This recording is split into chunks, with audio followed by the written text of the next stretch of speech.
Well, I'd like to welcome all of you to this launch of the new chapter in the OHS body of knowledge on OHS management systems. We might just give a minute to just let everybody come in so that they don't have to come in halfway through our intro. So just give everybody a minute to join in.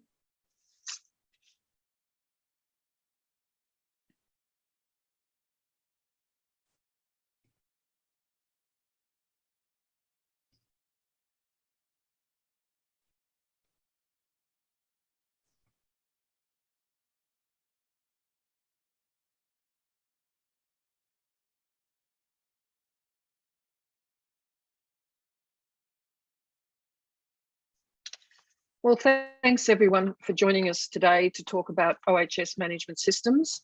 This webinar is going to be presented by Nectarius Karanicas of QUT, or Queensland University of Technology, who's the author of the chapter. But I'm going to just start the webinar by welcoming you all, giving you an introduction to the OHS body of knowledge, and also an overview of the chapter and how it got started. And then I'll introduce Nectarius. So as part of our formal welcome, just a couple of Zoom standard comments. You are all muted as part of coming into the webinar. Also a reminder about questions. We will take questions at the end of the webinar, and please post those at any time during the webinar in the Q&A section. And so welcome to all of you. This webinar will go for approximately an hour, but also encouraging you to read the chapter. Either if you haven't read it before, please read it after you've had this session, because this is just going to scratch the surface and give you an overview. The chapter goes quite a lot deeper than what we're able to cover today.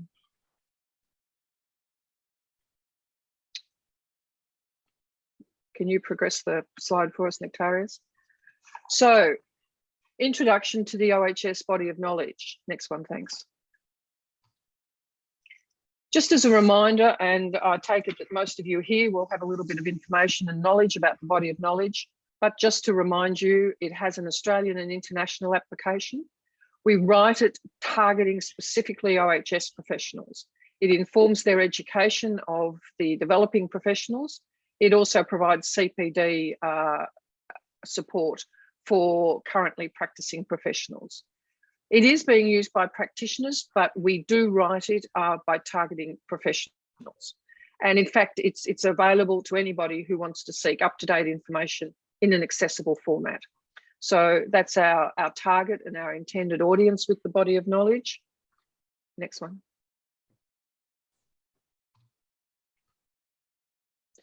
Just as a reminder, keep going.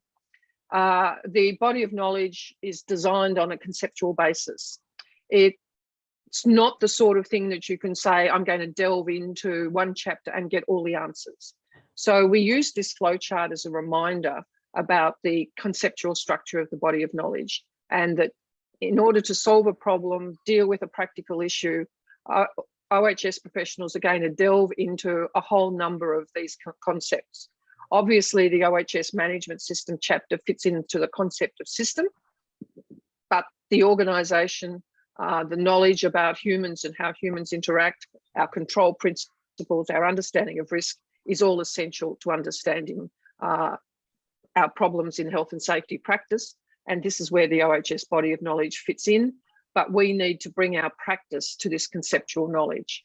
So the OHS management systems chapter is an integral part of this conceptual framework. Next one, thanks.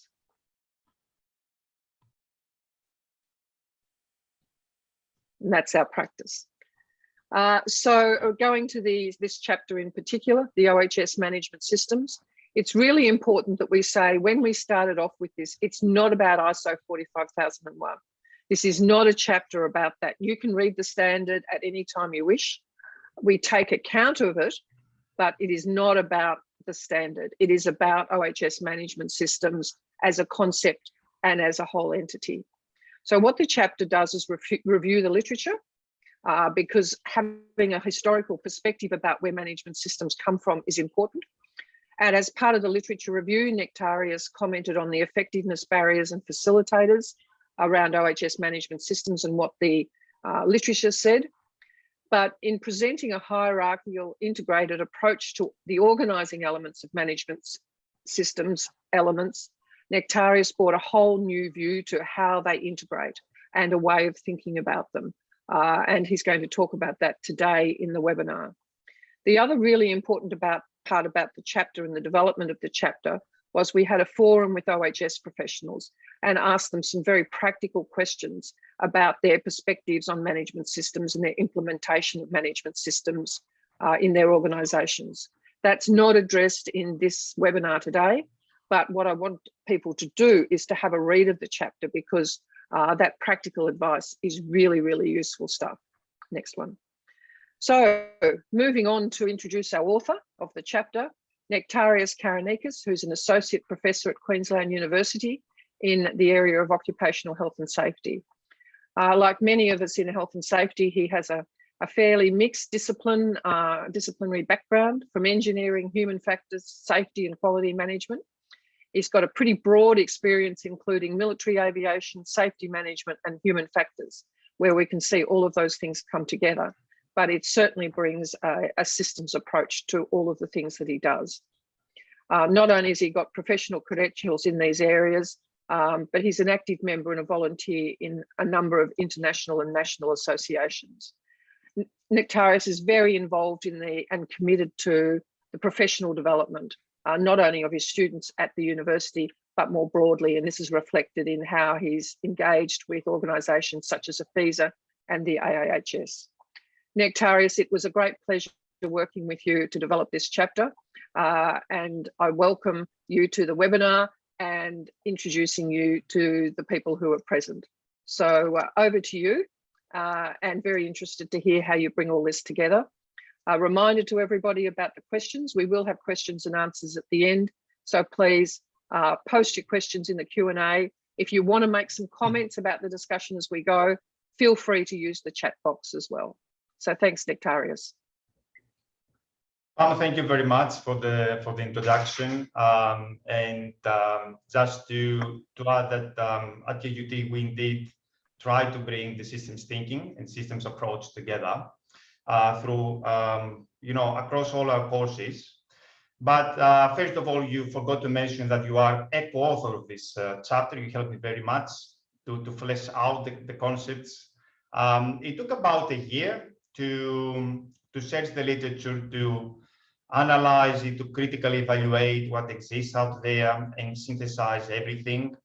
And then when we had the first concept, Pam had a great idea to engage professionals and not providing alone the academic perspective of the thinking behind systems, but also how today professionals from different industry sectors and diverse experiences approach occupational health and safety management systems.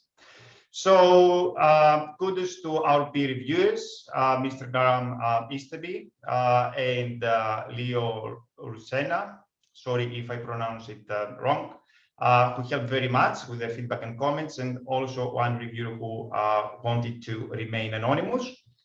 And also the names you see on the slide, the Celia, Whitney, Tim, Louise, Rod, Sad, Aleki, and Nathan participated in this forum where for about, I think, 2 hours or so, we discussed about many aspects of occupational health and safety management systems.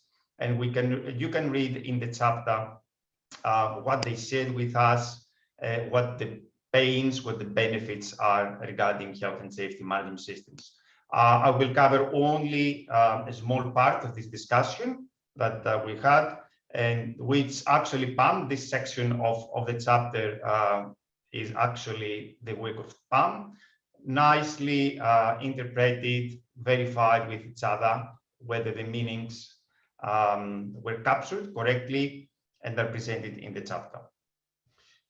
Now, as Pam said, the goal of this chapter is to contribute, of course, to the BoK, to the body of knowledge, and reflect what we believe today, what we have today. And then it's not, of course, just a starting point. That's the goal behind, for all professionals to start thinking, start implementing, start searching more about occupational health and safety management system. So that said, it's not a textbook. Nothing refers to methods, techniques, or tools in the book. There is literature that gives examples about different approaches, like evaluation of health and safety management systems. However, this does not mean that this is the absolute truth, that those are the tools, or those are the best tools, or the only tools available out there. So once more, see the chapter as a trigger, as just a starting point, the foundation about occupational health and safety management systems.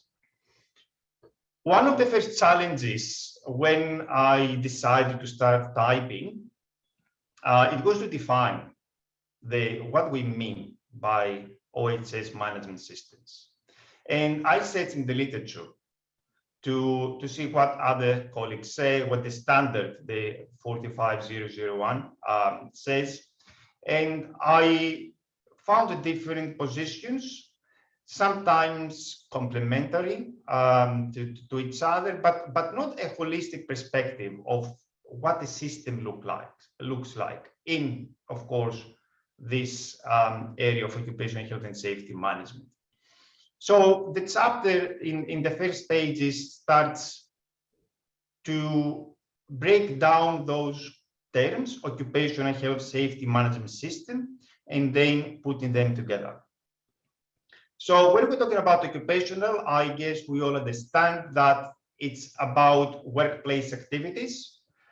The health and safety, of course, of workers, we're talking about work activities, but also any other human that is affected by workplace activities. So occupational is the scope. Now, whether this intersects with other safety areas, like if you have a company fire safety management system, or if you have a process safety management system, it is up to the organization how to find the intersection, because we need intersections between occupational management, health and safety management, and other safety management areas, or whether the occupational health and safety management system will encompass other areas. So this depends mainly on the structure, on the size and complexity of the organization. Nevertheless, occupation is the setting. When it comes to health and safety, wisely, we put them together because they depend on each other.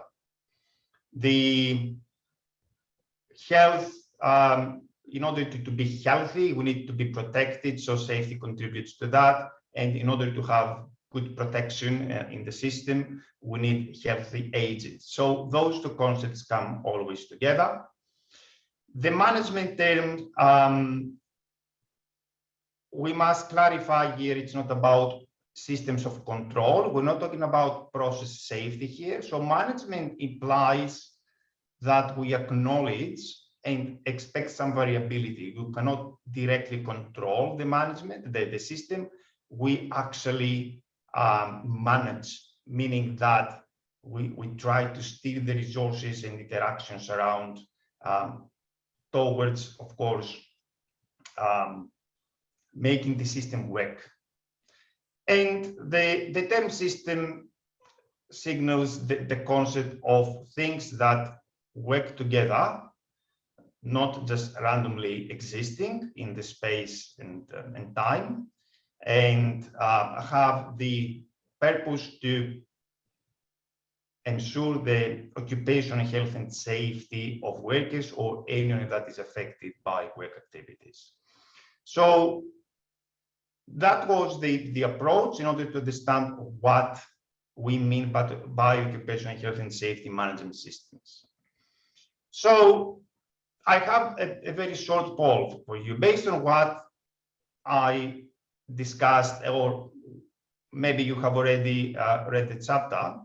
I would like you to join this poll and and just declare mainly how you see an occupational health and safety management system. I guess you can see the poll on your screens.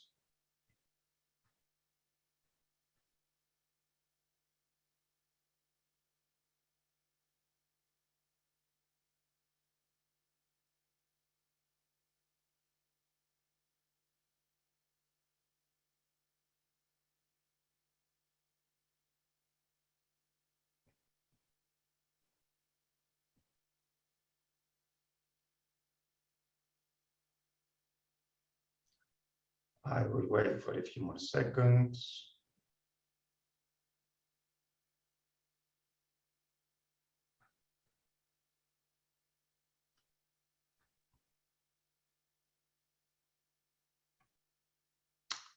Okay, I will end the poll just for the sake of time. So those are the answers you gave. Most of the participants see the system as a set of processes to manage occupational health and safety, and the next most popular answer was a tool to manage OHS. And very few then see the management system as a document or just another approach to managing the occupational health and safety, or just a group of activities. So everything can be correct and everything can be wrong, because the way you will approach the occupational health and safety management system will actually define what you will do with that, how you design the system, what the purpose of the system is.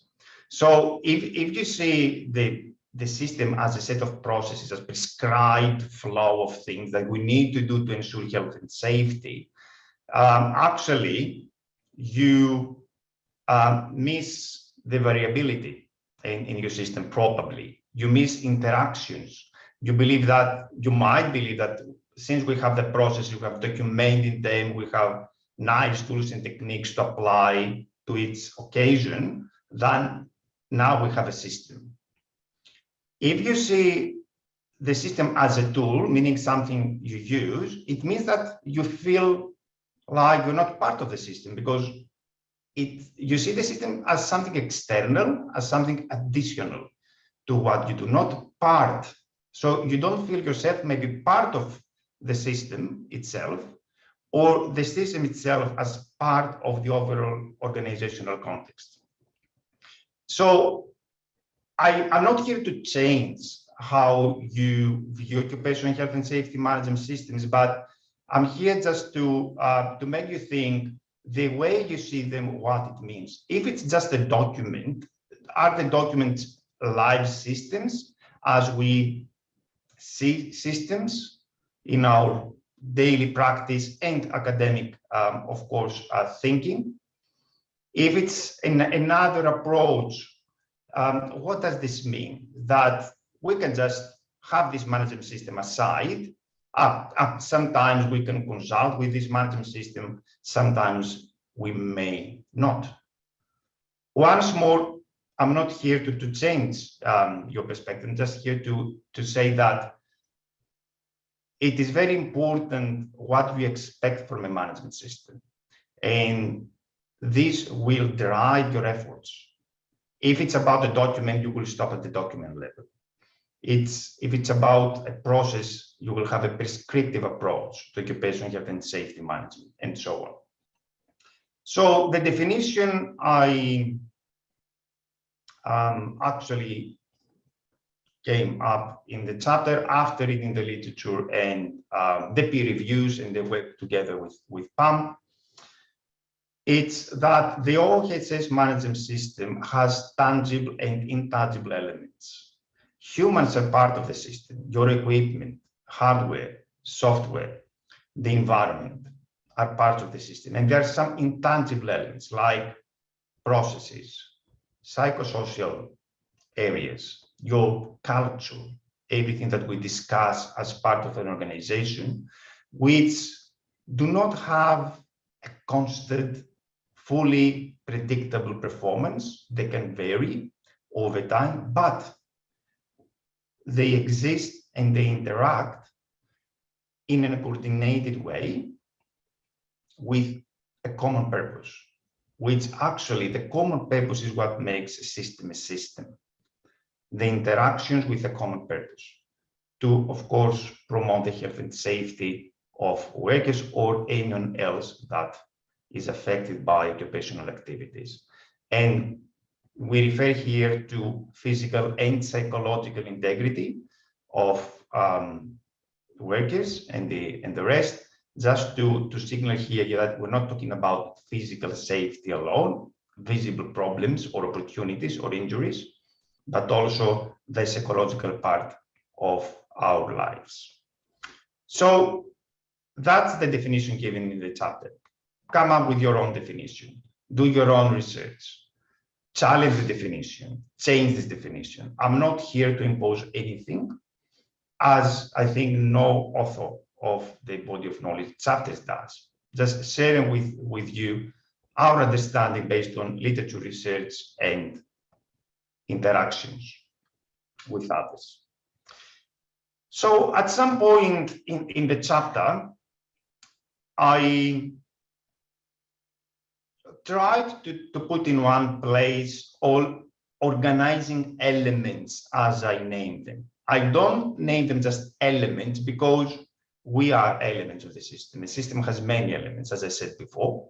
It's just the way we can organize the system. And there are three groups which I actually came up during writing the chapter. The institutional ones, like the things that must exist organization-wide, like the backbone of things. Then the operational elements, the day-to-day activities that we can employ as a means to manage health and safety. And then the compliance elements, how we verify, how we evaluate, how we review the system, and we adapt to the new reality. As you see through the arrows, nothing out of those elements exists in isolation. They exist to complement another element, to interact with another element under the common purpose of health and safety of workers and the rest. And when actually presenting this graph and the long list in the appendix of the chapter, I don't mean you need to have all those elements to claim that you have a health and safety management system, a good one. So those elements do not mean to be, taken from the chapter and then each one of us searching the literature about techniques and methods and tools, how to design each of those and how to implement it. It is just a very complete set as derived from the standards and literature of what elements possibly you could include in your health and safety management system should those be necessary. Another important thing, having the element doesn't mean that you must document it by default. You might have great participation and communication. It doesn't mean that you need to prescribe a process about it. So please do not approach this set of elements as a representation of what documentation and rigid processes and procedures you need to have. Having all of those elements does not mean that you need to have a long, hundreds of pages documentation about the health and safety management system. And it's up to each organization. Now, I have a question for you, so please put your answers in the chat box if you want to help the discussion moving on. What do you think is the most critical, the most important element of occupational health and safety management system? based on your understanding of the chapter or what I covered so far.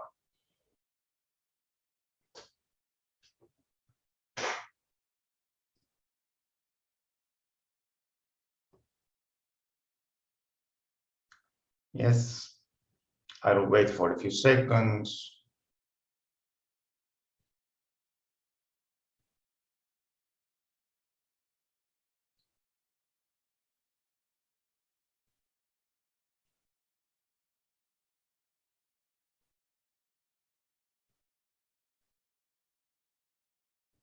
Excellent.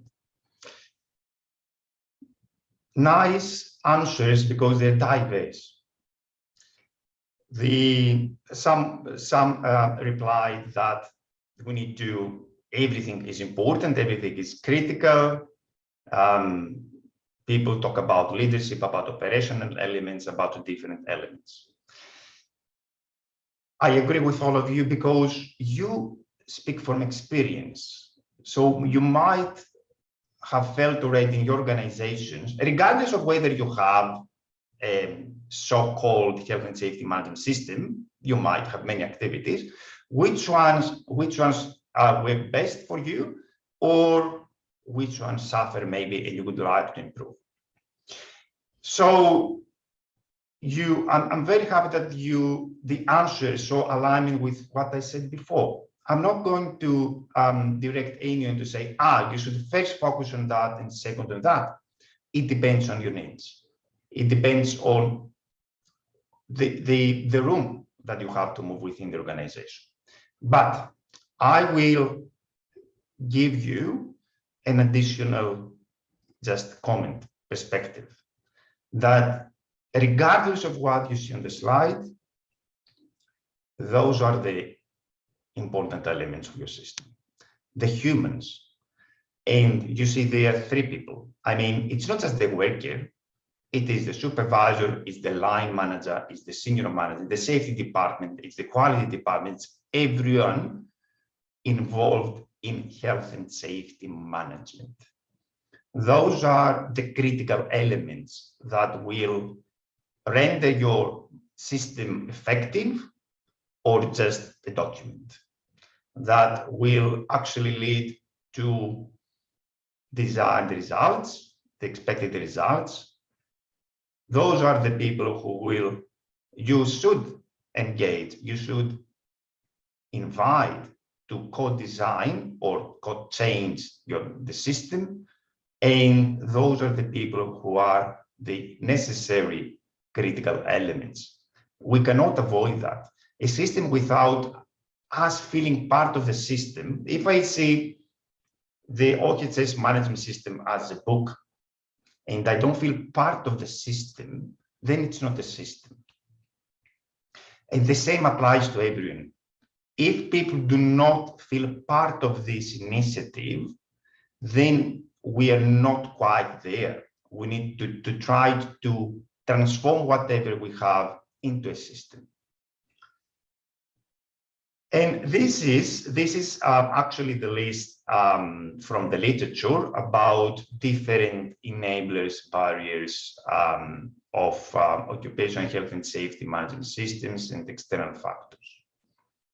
And I'm not going to analyze, of course, the whole list here. I think that you can relate. This list resonates with most of us. The most important thing to observe, this is why the enablers and barriers, I will finish the sentence, depend on humans. As I said before, those are the actors, including yourselves, that will drive a system to success or not, that will enable the system or not. So I cannot see any of those listed factors, barriers, enablers, and so on, that do not depend on humans. And they do not depend only on senior management. They depend on everyone the system is about.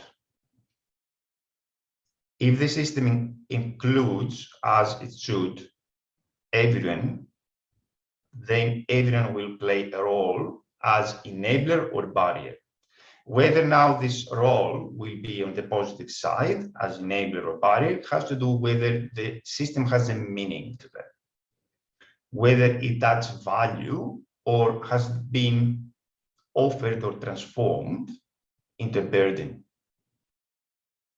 If the system once more is something they need, or the system is something you just impose. There's a big difference. As we will see later, of course. Now, my next poll. We have a system, and we want that. We need to demonstrate. Is it effective? That's a very valid question. So I will open the next poll to invite you to state what effectiveness mainly looks like for you. So please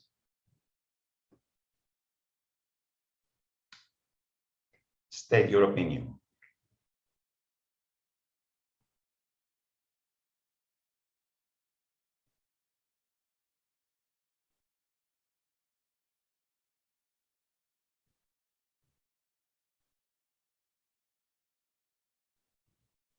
Yes, sorry, it's just a bit binary that you need to choose one. Yes, somebody would say it's this and that, but let's say mainly how we see things.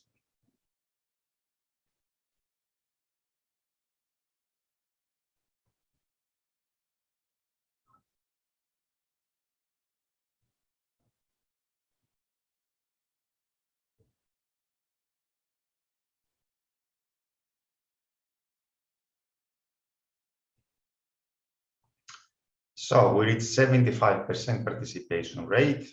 We'll end the poll, and we have a good representative sample.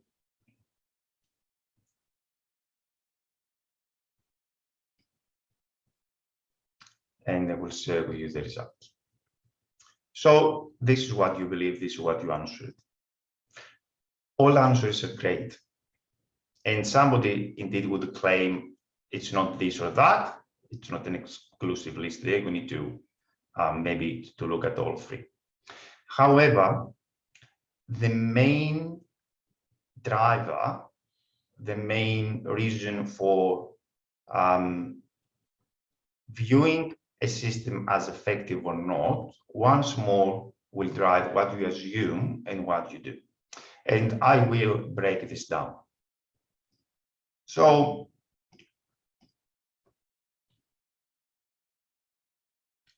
if you evaluate the system in the way you designed it and you implement it, meaning if you adhere to best practice, to the standards, and you have included tools and processes, and those are implemented, it's great, but it's not enough because it's very, introverted. It's a system, if you see it as a system, without checking how it interacts with other organizational systems, might look perfect, but in reality, adding only a little or no value to the organization.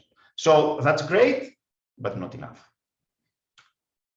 If you try to find deterministic relationships between your management system and injuries and incidents regarding health and safety, it's a nice exercise and you should expect to see something. But this is not valid because systems by default are stochastic.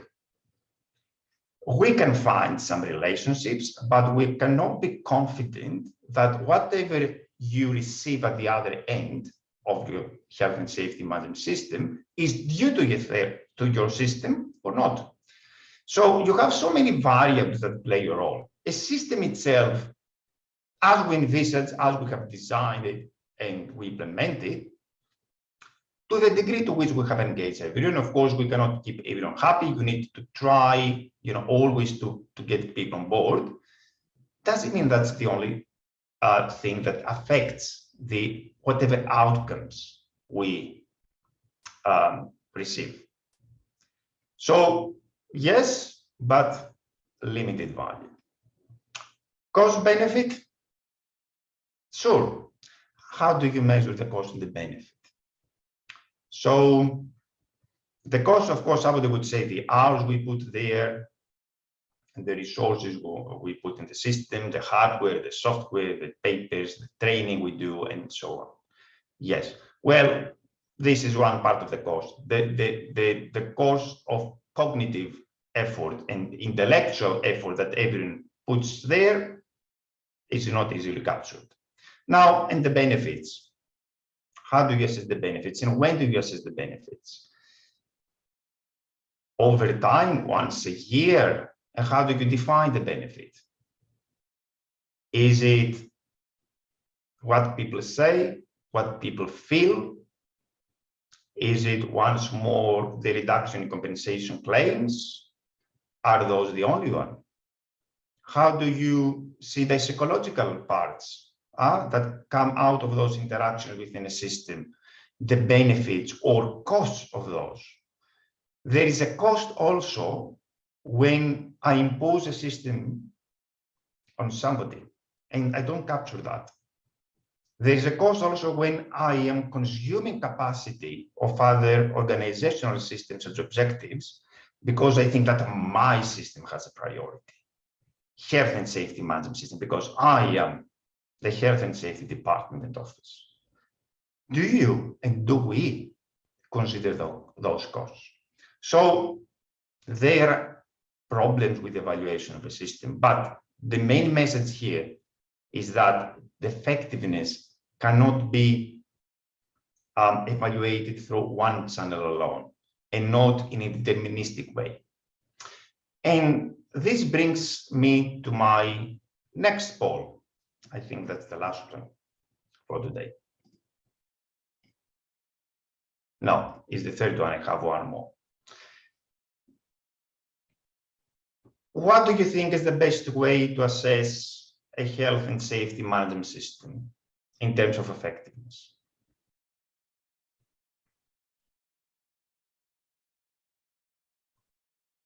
I know once more, in reality, we don't have binary choices. We might engage, but what is mainly the one, the best way?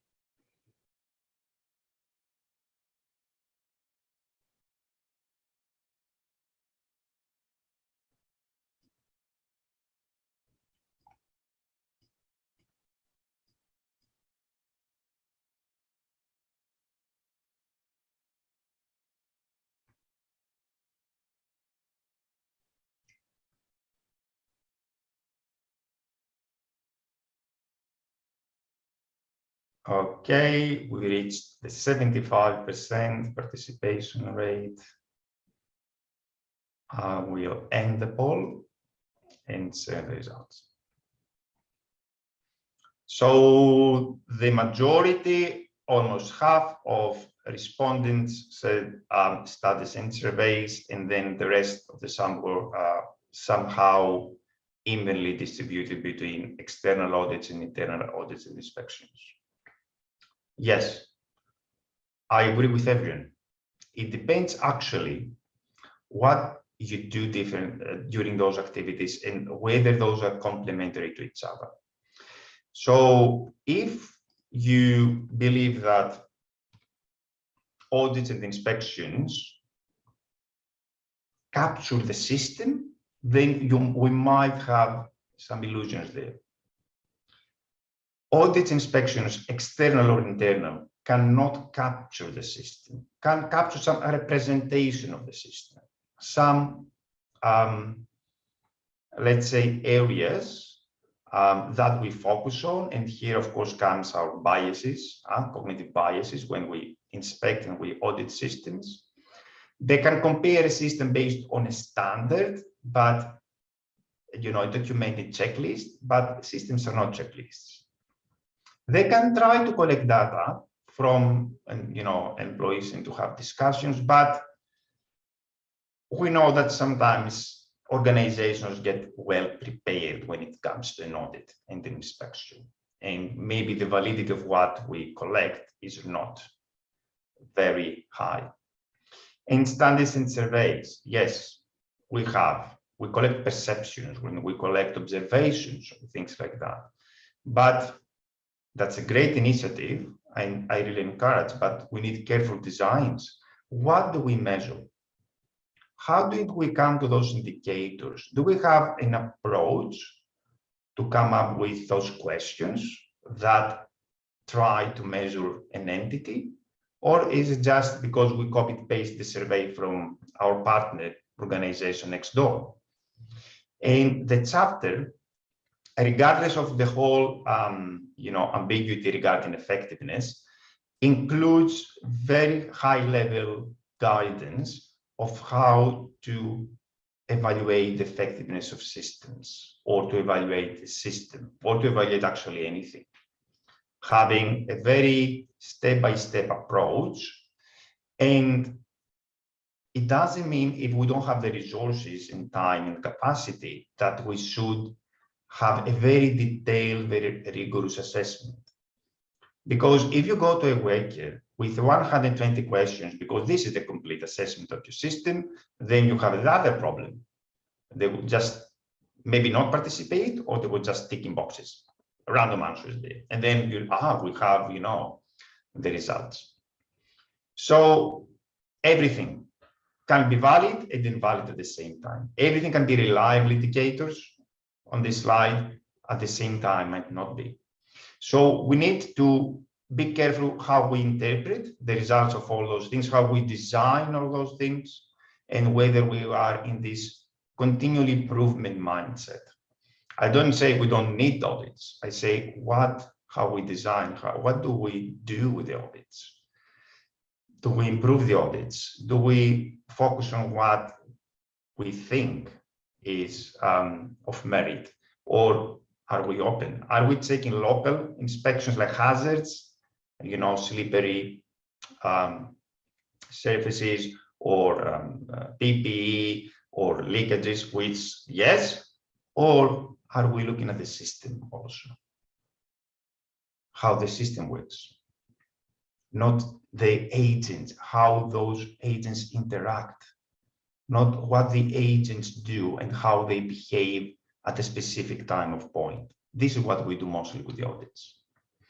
And if you ask me how a good or poor health and safety management system looks like, beyond any audits and inspections and adverse outcomes or good outcomes and whatever I covered in the previous slide, this is what you said. I mean, this is what the forum participants said. How, when we ask the strengths and weaknesses, meaning when does the system look effective or not? So you see that those columns, the strengths on the left and the weaknesses on the right, which can signal ineffectiveness, are great indicators.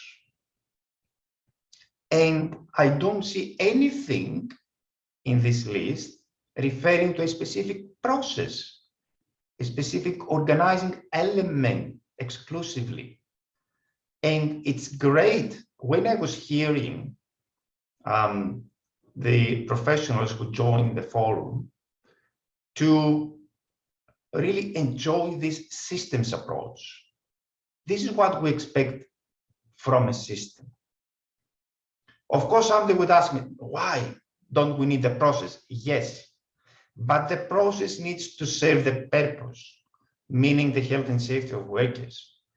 Not the work is saving the process, not because we designed something, we are imposing this something on everyone because we agreed on that. Yes, we agreed, that's the basis, but we can have variation, we can discuss about it. So use the system as a system and see how the system interacts around and whether it adds value.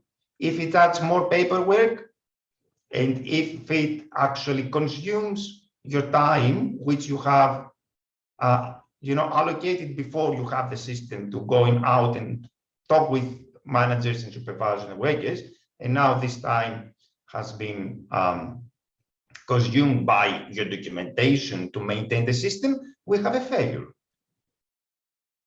If you increase the capacity of the organization and this helps you to have a coordinated system with a common purpose, then it can be much better. And should we have a system? That's, of course, a very legitimate question. Well, legislation does not impose. You need to have always, a health and safety management system in the way at least we present it in standards and in the literature in this chapter. However, having a system can help organizations to demonstrate legislative compliance, to support them. It doesn't equal legislative compliance, but it can help because everything is connected under a common purpose. That's the single reason. And is your organization ready? That's another question. Yes, it can be, can not be. If compliance is the destination, then you don't need a health and safety management system. In the way, actually, we envisage that, we describe it in the chapter. If a system for you means endless prescribed processes and rules and procedures, you better not. You will harm whatever you have rather than adding any benefit. If you say, I do so many things, I want to bring them together and to use the resources more efficiently and effectively towards a common purpose, we are on spot. This is a good reason to have a health and safety management system. If our organization wants to share, wants to learn from each other, wants to challenge each other, including health and safety, but I'm talking about the overall organizational culture, we are on track. We have the context and the ground to have the system. So I don't want to take more time. Close to the end of the chapter, you will see a suggested path. I don't want you to see that as a process. I need to tick boxes after each process. It's more a concept of things that you can do to start designing or redesigning, co-designing actually your health and safety management system. Everything is important here. We need to have the commitments. We need to go back. What do we expect from the system? I mean, why should we invest resources there? So if somebody expects, dramatical decrease of injuries and compensation claims, you might get disappointed. Those things do not change very fast. Make sure that we connect things before we add new things. Make sure that we will evaluate where we stand today before going to this chapter, to any book, to any consultant, to any academic and say, would like more things about health and safety management system. Let's add this element and add this organizing element together. Do not please rush to do that. Check whatever you have already. Maybe it's enough. Maybe if you just connect things under the common purpose, would be great. Maybe you don't need something else. And always customize it, or always check what is the context. Ask yourselves and the others, is it a need? Is there a need for adding or removing? Maybe you need to remove an element from the system at some point, and you don't need to always to add or always to modify. So please have a look at this part of the chapter. Once more, don't see that as a checklist, and but we have to present it in a way, in a more reasonable way. So that's my last actually slide. I would like to share with you as maybe the most important takeaway of the chapter in this webinar. So, once more, this is a very tabular approach. It doesn't mean that we don't have variation. Just I want to convey the big messages here. So if your elements, the system elements, the managed ones, interact regularly with a common purpose, actually you have a great system. Documented or not, doesn't matter. On the other, of course, end of the spectrum, if we have only random interactions between elements of our system, even the processes, like investigation and audits, if they don't interact with each other as processes or as actors, we implement the processes and we don't have a common purpose. We have the audit because we need to ensure compliance, and we have investigation because we need to find whom to blame, which I don't think that serves any purpose regarding the protection of people, health and safety. Then I don't think you have, or you can have, an occupational health and safety management system. So my last call for you today, before I shut my mouth, is based on this. Where do you think you stand when you see this matrix there?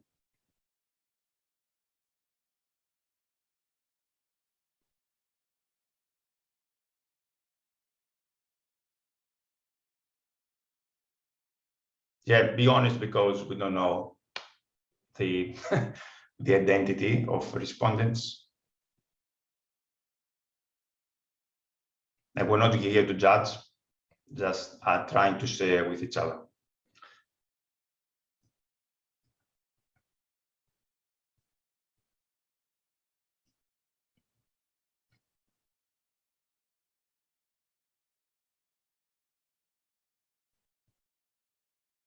Okay, we're reaching the 75% threshold. Thanks very much for participating in the polls. I will end it now and share the results. So you can see on the screen, most of the participants believe, based on this classification, once more, don't take it as the absolute truth, that they have a common purpose, but they need to make it the interaction more regular, not just, you know, randomly meeting each other somewhere in the space and time. That, yeah, indeed, the system is emerging. And the next most popular was that there is a possibility. So we have a common, we have regular, you know, interactions, but we haven't yet really agreed, we haven't really found a common purpose. And the least frequent answers was about the extremes, which is always, of course, expected. Nevertheless, that's just an approach. Please do not feel because you answer it this way, it is this way. It's up to you to search and read further. So that said, I'm happy to take any questions and to discuss with you for the rest of the time we have. Thanks, Nectarius, and thanks to everyone who's put comments in the chat box. Some interesting threads there.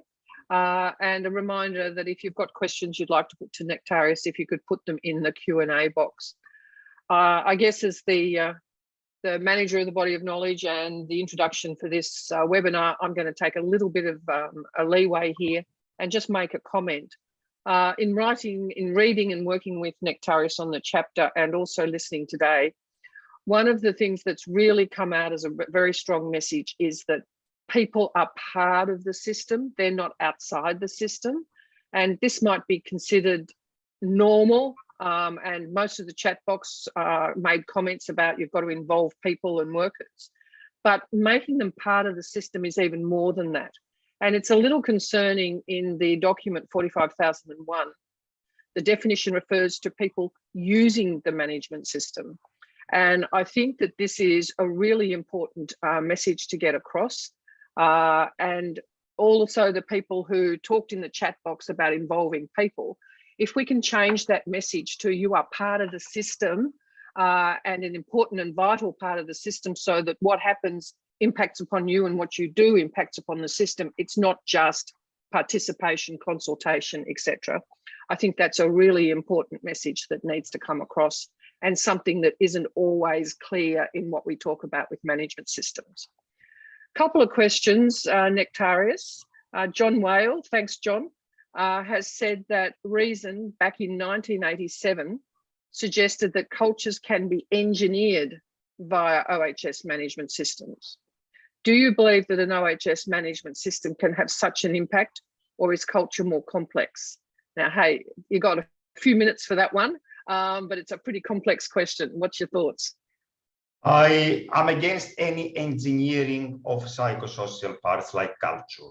I don't think, I mean, we are so obsessed. Engineering means that you need to standardize things, that you need to drive things in a specific direction by specific processes and measurements and measures and indicators. So culture is something that emerges. I think indeed that there is a good ground to have a health and safety management system when you have a mature culture. And the other way around, you have the opportunity to develop this, to influence, not develop this culture based on this coordinated approach under common purpose. But I would not once more connect those two things in a linear way. Like if you have this, you get that. If you have B, you get A. That's my short answer. Okay, thanks, Nectarius. The other thing which I think is a little bit different with the chapter is the way you presented the elements in a hierarchy, and that hierarchy reflecting the foundation, the specific and the resultant elements, also the interactions. A lot of people in the chat boxes talked about the importance of leadership engagement and management commitment. How do you think that hierarchy approach and the interaction approach that you put in that model with all the circles and the arrows might help engaging leaders and managers? Yeah.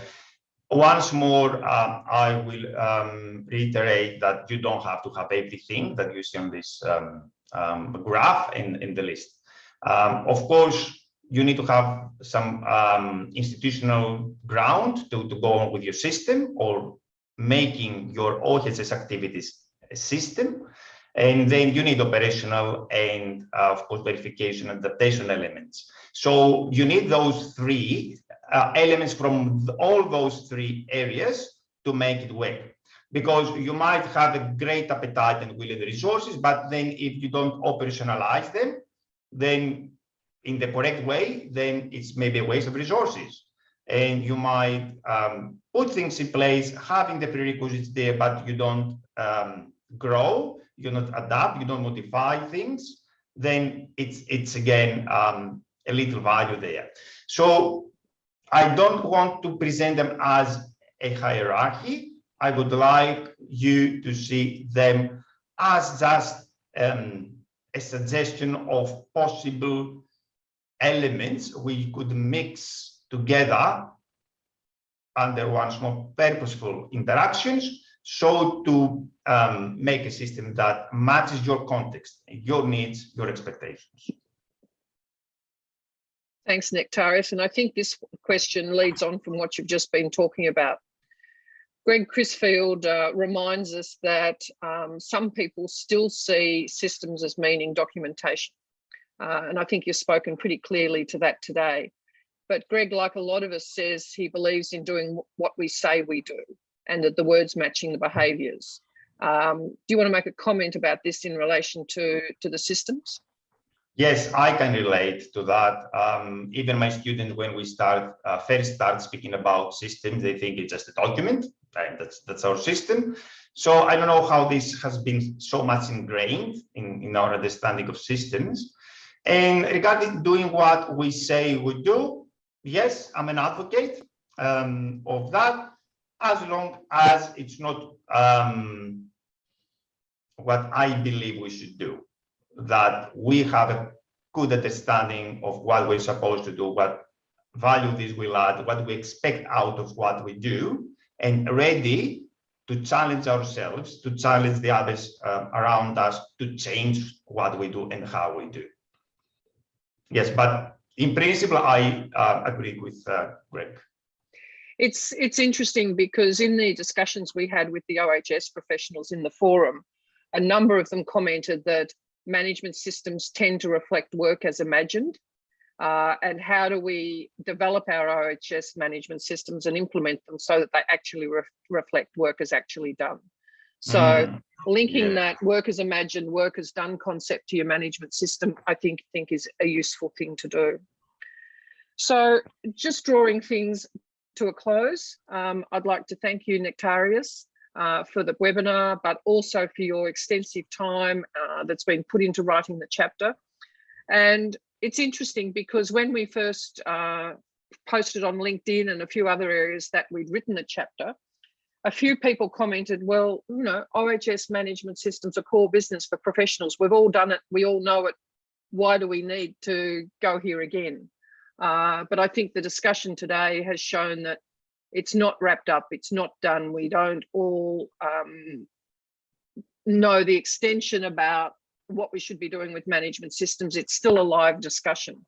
And as you've said, we're here to discuss. The objective of the Body of Knowledge chapter is to have informed, open discussion. So OHS management systems are not all wrapped up for us, and we're not all done, if you like. And so I think it's vital to have rigorous discussion about what we're on about. So I can only finish off, and if you'd raise the next slide, we'll just go to the end, if you may. And a reminder that this has been a great discussion, but please read the chapter and have the discussion on LinkedIn, have the discussion with your colleagues, open the discussion in any way you think appropriate, because we've still got a long way to go to make sure that OHS management systems are effective, functional, and do what we think they ought to do. So thanks to all of you. And please keep your eye out for the next Body of Knowledge chapters and webinars. And we will probably follow this one up with some more discussion as well. So thanks to all of you. Thank you, Pam, and thank you, everyone, from my side. Thank you.